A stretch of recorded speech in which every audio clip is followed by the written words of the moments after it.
Gusto mo bang malaman kung paano ka magkaroon ng brand visibility? Tapusin mo ang video na to para malaman mo.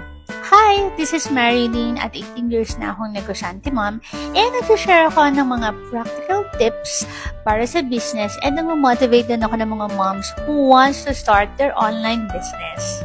Number 1. Make sure na meron kang clear and impactful logo kasi ito ang magsisilbing brand o tatak mo o ng business mo. Number 2.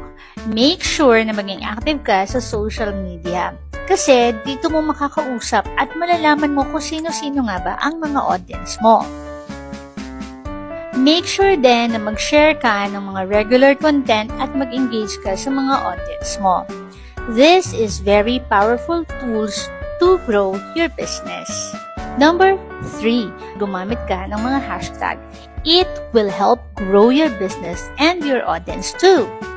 Number 4, make sure na mahook mo ang mga viewers mo in first 3 seconds. Ito yung pinaka-crucial part ng pagbe-video mo.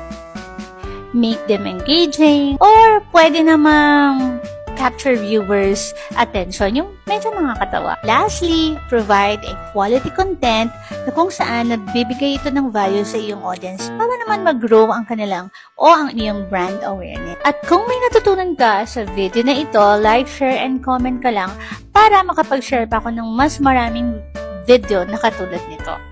Happy sharing!